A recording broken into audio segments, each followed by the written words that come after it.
اعوذ باللہ من الشیطان الرجیم، بسم اللہ الرحمن الرحیم۔ اے گنہگاروں مایوس نہ ہو، حامد لیاقت حسین حاضر خدمت ہے۔ ناظرین کرام، آج 11 رمضان المبارک ہے۔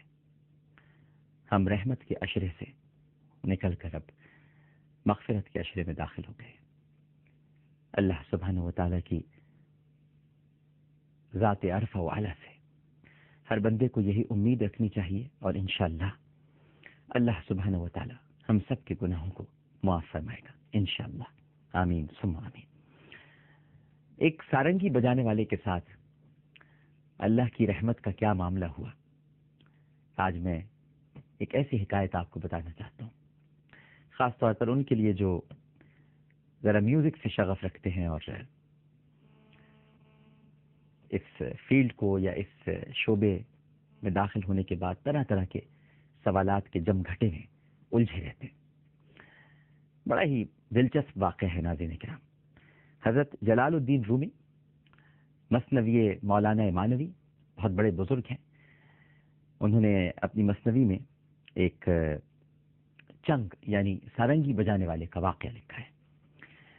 مولانا جلال الدین رومی لکھتے ہیں ناظرین کرام کہ یہ جو چنگ بجانے والے تھے، یہ سارنگی جو بجاتے تھے، یہ بڑی خوبصورت بجایا کرتے تھے، بہترین آواز تھی، ہر وقت گانا گا رہے ہیں، سارنگی بجا رہے ہیں، آواز ایسی کہ بچے، بوڑھے، جوان، عورتیں ہر وقت ان کو گھیرے میں لیے ہوئے ہیں۔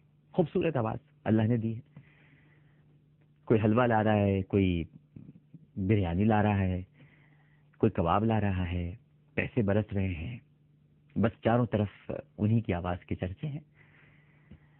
لیکن جب بڈھے ہو گئے اور آواز خراب ہو گئی تو ساری دنیا ہٹ گئی، سب نے ساتھ چھوڑ دیا، سب لوگ بھاگ گئے کہ اب اس بڈھے میں تو آواز ہی نہیں رہی ہے، اور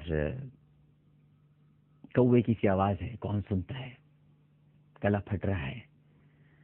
دنیا میں یہی ہوتا ہے ناظرین کرام، ایک وقت ہوتا ہے کہ سب آپ کے ارد گرد گھیرا لگا کے کھڑے رہتے ہیں، اور جب آپ کا اچھا وقت گزرتا ہے تو پھر وقت بتلاتا ہے اور پہچان ہوتی ہے۔ اچھے وقت کے گزرنے کے بعد اچھے لوگوں کی پہچان ہوتی ہے۔ اچھا وقت جب گزرتا ہے تو برے انسان چھٹ جاتے ہیں اور اچھے لوگ رہ جاتے ہیں۔ یہ کیسی عجیب سی بات ہے۔ حالانکہ اچھا وقت گزرا تو اچھے لوگ بھی چلے جانے چاہیے، لیکن اچھا وقت گزرتا ہے تو اچھے لوگ رہ جاتے ہیں اور برے لوگ گزر جاتے ہیں۔ تو ایسا ہی ہوتا ہے ناظرین دنیا میں۔ تو جب ان کی بھی آواز خراب ہو گئی اور لوگوں نے کہا کہ پھٹا باز ہے، کوے کی سی آواز ہے، لہذا کوئی پوچھتا بھی نہیں تھا۔ اب نہ کوئی بریانی لا رہا ہے، نہ کباب آ رہے ہیں، نہ کھانے پینے کی اشیاء ہیں، فاقوں کی نوبت آ گئی ہے، بھوکوں مرنے لگے۔ جب ایسی حالت ہو گئی تو مدینہ پاک کے ایک قبرستان میں جا کر ٹوٹی ہوئی قبر میں لیٹ گئے اور اللہ تعالیٰ کو اپنا بھجن سنانا شروع کیا۔ اب لوگ تو سن نہیں رہے، لوگوں نے تو کہہ دیا ہے کہ آپ کی تو آواز ہی اچھی نہیں ہے، اب کس کو سنائیں، کون سنے گا؟ لہذا ٹوٹی ہوئی قبر میں لیٹ گئے، مغلی قبر تھی، سارنگی لی اور اللہ سبحانہ و تعالیٰ کو اپنا بھجن سنانا شروع کر دیا۔ سارنگی بھی بج رہی ہے، بھجن بھی سنا رہے ہیں، اور دیکھیے کیا سنا رہے ہیں، سنا رہے ہیں بھجن بجاتے بجاتے، یعنی جو بھجن ہے، اے اللہ جب میری آواز اچھی تھی تو آپ کے بندے مجھے حلوہ دیتے تھے، مرد و زن، بوڑھے بچے سب مجھے گھیر لیا کرتے تھے میرے پروردگار۔ اب میری آواز خراب ہو گئی ہے تو آپ کی مخلوق نے مجھ سے بے وفائی کی، میں ساری دنیا سے مایوس ہو کر اب آپ کے دروازے پر آیا ہوں اور آپ کے دروازے پر آ پڑا ہوں۔ اس قبرستان میں بس میں اب اپنی آواز آپ ہی کو سناؤں گا۔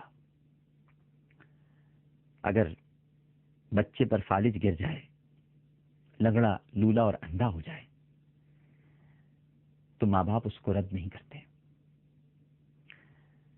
آپ نے مجھے پیدا کیا ہے، میری آواز کے خریدار بھی آپ ہی ہیں، لہذا آپ ہی کو سناؤں گا۔ آپ میرے پالن ہار ہیں، آپ مجھے رد نہیں کر سکتے، آپ مجھے پیدا کرنے والے ہیں، آپ ہی نے مجھے تخلیق کیا ہے، آپ مجھے کیسے رسوا کر سکتے ہیں؟ آپ مجھے کیسے اپنے سے دور کر سکتے ہیں؟ لہٰذا اپنی آواز بھی میں بس آپ ہی کو سناؤں گا۔ آپ کی مرضی،